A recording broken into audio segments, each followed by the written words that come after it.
Ladies and gentlemen, Assalamu alaikum. There is no human work prior to modern times that contains statements which were equally in advance of the state of knowledge at the time they appeared and which might be compared to the Quran. There is perhaps no better illustrations of the close links between Islam and science than the Prophet's hadith. اطلب العلم ولو في الصين.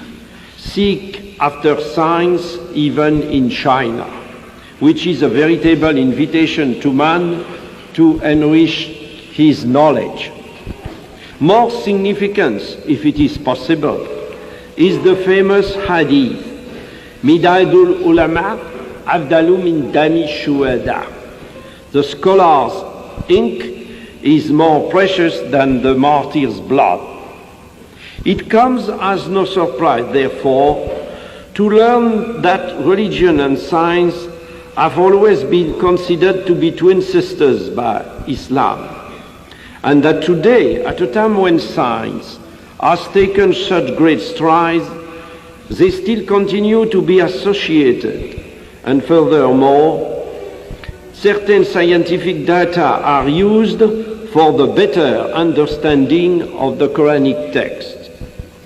What is more, in a century where, for many, scientific truth has dealt a death blow to religious belief, it is precisely the discoveries of science that, in an objective examination of the Islamic revelation, have highlighted the supernatural character of certain aspects of the revelation.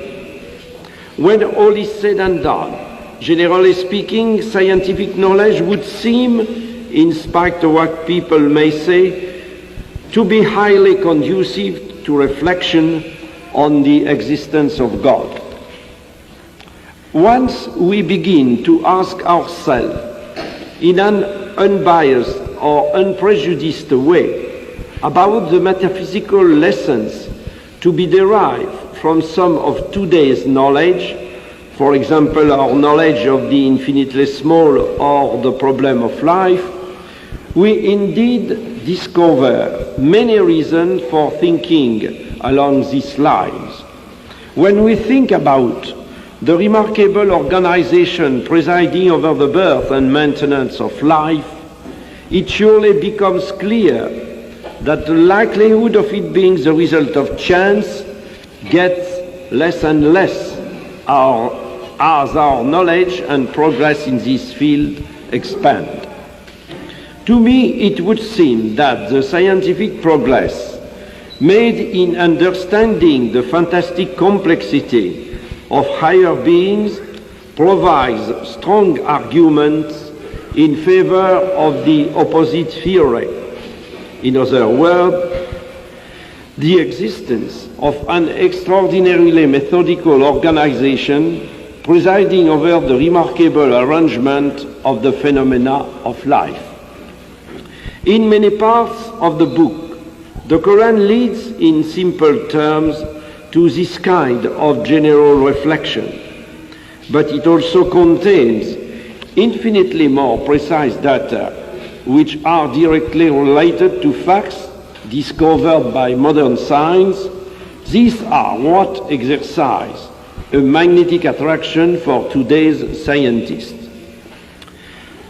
For many centuries, man was unable to study them because he did not possess sufficient scientific means. It is only today that numerous verses of the Quran dealing with natural phenomena have become comprehensible. A reading of all the commentaries, however knowledgeable their authors may have been in their day, bears solemn witness to a total inability to grasp the meaning of such verses. I should even go so far as to say that in the 20th century, with its compartmentalization of ever-increasing knowledge, it is not all